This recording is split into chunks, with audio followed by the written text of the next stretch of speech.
My name is Jeanette, and this is Neva, and we're going to try to demonstrate making Bohne Beroggi today. For those of you who don't know what Bohne Beroggi is, it's beans wrapped with dough wrapped around them, as some of my non-Mennonite friends call them, Mennonite burritos. But this is a Swiss Volhynian recipe, traditional recipe, that has been handed down for many generations. One of the reasons we decided to do this was because some of the younger ones are afraid that this special food is going to be lost if people don't know how to do it. And it's pretty important for the Swiss Volhynians, isn't it? It's a very important part of our life.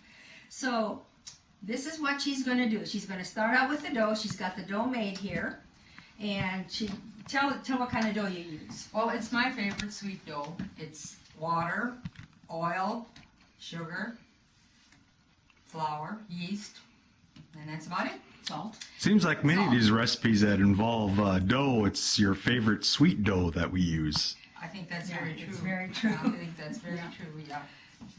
So first of all, tell them what you're going to do first. Well, I'm going to pinch buns, like we say.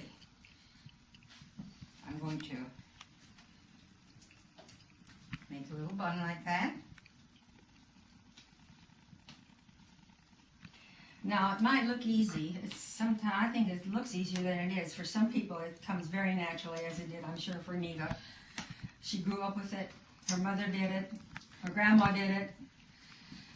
But when arthritis comes along, it makes it a little harder to do. Yes, it does. It still works, so we're still going at it. And she'll let those rest a little bit. So, because it works easier when you let them rest. And so you just simply grease that pan, is all you've done? Yes, I just greased the pan, right. And maybe we should talk about the beans.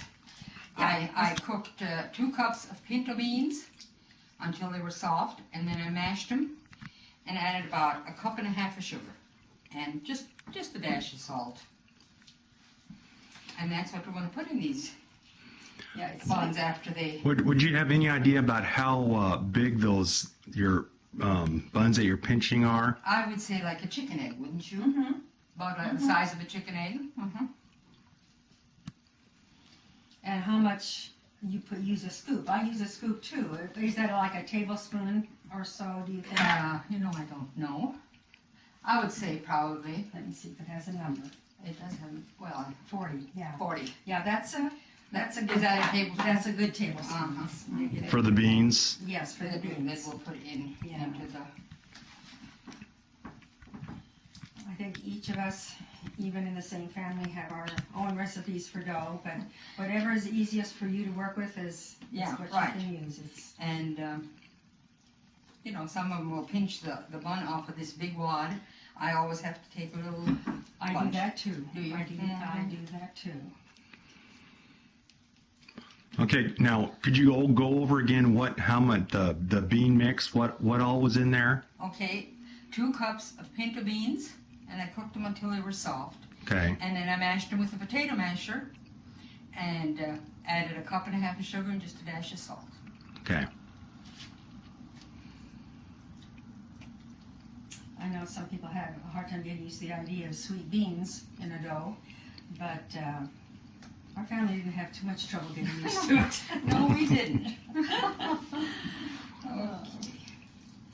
I don't know, I think we should read just a little bit longer, maybe. Let's let them He also put a little shortening on your hands as well when you're doing this, do you not? Definitely. So the dough doesn't stick to your hands. Yeah, and it looks like your dough was a very good consistency for pinching. Sometimes that's kind of tricky. Yeah. For me, anyway. It can be if it's too soft. I think that's not good. And if it's has too much flour in it, I always think the product then is not as soft. I mean, it's a tougher dough. And sometimes you have trouble pinching the little bruggies shut if it's too stiff. And you really don't want that to happen. How long would you say that you let those? I would say about 5 minutes. 5 minutes or so, about, give or take. Yeah. Right. Yeah, it's definitely a different type of food. But like I say, in our family, Mm-hmm. it was very important. Yes. All of these dishes. And especially at holidays, like for us, Yes. it's, Thanksgiving, Christmas, And, Easter. my kids requested at birthday. What about reunions? Like, is that a big? Oh, yes. It's one of the things that's probably gone at the first. Yeah. That's one dish that I bring to every one of my family's gatherings. Okay. Bohne very Beroggi. good, very Mhm. good. Yeah. Then, should we talk a little bit about the sauce?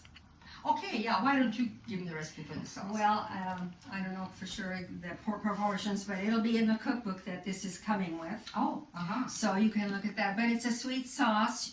She'll bake these, and then she'll let them cool a little. If she's going to eat them right away, or you can freeze them or whatever. They freeze very well. Yes, they do.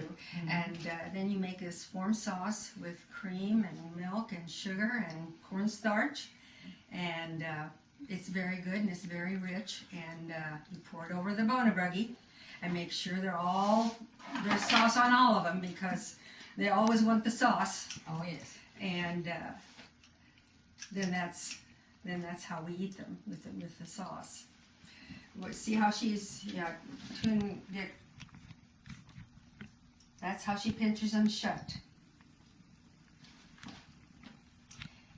Let's move this so she doesn't. Okay, And you put the seam on the bottom, right? Right. Mm-hmm. Put the seam on the bottom. Yeah. Right.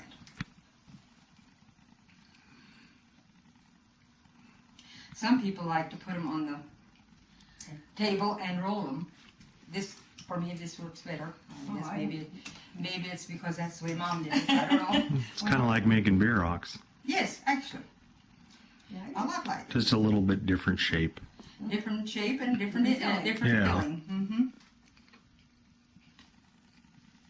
But I would encourage everyone to give it a try if you like them. And So I see you're kind of working it in a circle, and you pull out a little bit, kind of make it. Right, right.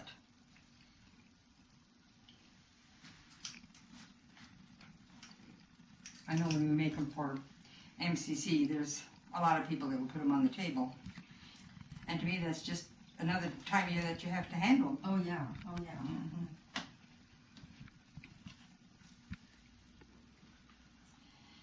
Well, I don't know. Maybe we should show the end product while you finish Okay. this. And I will let these raise maybe 10 to 15 minutes before I bake them, and then bake them about 15, 20 minutes. But what temperature do you put them in the oven? 350. 350. 350. Mm-hmm. And we will have the recipe in the book, and you will get the DVD With the book. So, yeah. And that's what they look like when they're baked. There's your end product. All they need is a little sauce.